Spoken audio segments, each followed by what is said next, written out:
Drama serial जान साथी आने वाले एपिसोड में आप देख रहे थे बाबा साई जो नौशेरवान को नहीं खोना चाहते। वो नौशेरवान की सलामती के लिए अम्मा साई से बात कर रहे होते हैं कि इसके लिए हमें सख्त फैसला लेना होगा। मैं नहीं चाहता कि वो लड़की दोबारा से नौशेरवान की जिंदगी में शामिल हो, क्योंकि उस लड़की ने पहले हमारे नौशेरवान की जान लेने की कोशिश की है। हम पहले ही सवार को खो चुके हैं, अब नौशेरवान को खोने की हमें हिम्मत नहीं। इसके लिए हमें दुआ को नौशेरवान की जिंदगी से निकालना होगा। यहाँ पर वो नौशेरवान को अपने पास बुलाते हैं और उससे कहते हैं कि मैंने तुमसे एक बात करनी है। अब मैं नहीं चाहता कि दुआ तुम्हारी जिंदगी में मजीद रहे।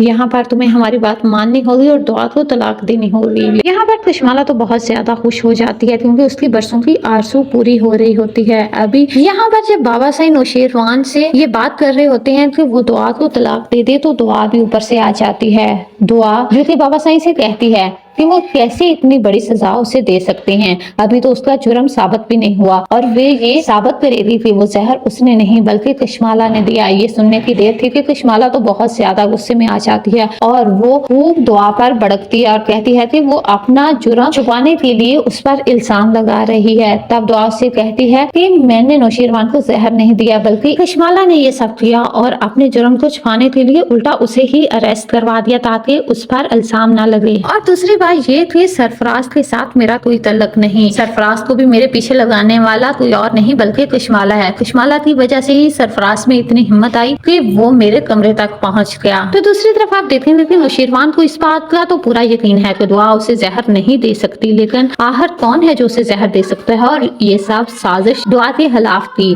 अब उसे काफी हद तक इस बात पर यकीन आ जाता है कि इसके पीछे कशमाला का हाथ हो सकता है। यहाँ पर वो जाफर से कहता है कि उसने अब हर वक्त कशमाला पर नजर रखनी है। वो किससे मिलने जाती है, कहाँ जाती है, कहाँ आती है, उसे कशमाला के बारे में सब खबर होनी चाहिए। तब जाफर भी उसे बताता है कि उसने सरफराज पर तो पहले ही नजर रखी हुई थी। इस दौरान उसे कशमाला बीबी की भी कुछ हरकतें मशकूक लगी, इसलिए वो उसका भी पीछा कर रहा था। और जब एक दिन जब कशमाला बीबी घर से बाहर निकली तो उसका पीछा किया तो वो सरफराज से मिलने गई हुई थी। यहाँ पर एक बात तो साबित हो जाती है कि दुआ बीबी के पीछे सरफराज को लगाने वाला कोई और नहीं बल्कि कशमाला बीबी है। ये बात सुनने की देर थी तो नौशेरवान को बहुत ज्यादा गुस्सा आ जाता है। उसे पहले शक तो था कशमाला पर, लेकिन वो इस हद तक गिर जाए थी इस बात का अंदाजा नहीं था। यहाँ पर जब कशमाला नौशेरवान के पास जाती है और उससे कहती है कि उसे दुआ को तलाक दे देनी चाहिए, मैं नहीं चाहती कि वो औरत अब आपकी जिंदगी में रहे। यहाँ पर ये बात सुनकर नौशेरवान उसे कहता है कि वो अपने काम से काम रखे, उससे कोई जरूरत नहीं उसके मामलात में बोलने की। यहाँ पर कशमाला उससे कहती है कि आपका मामला फिर दूसरा मामला नहीं बल्कि ये भी मेरा मामला है, क्योंकि मैं आपकी जिंदगी के साथ जुड़ी हुई हूँ।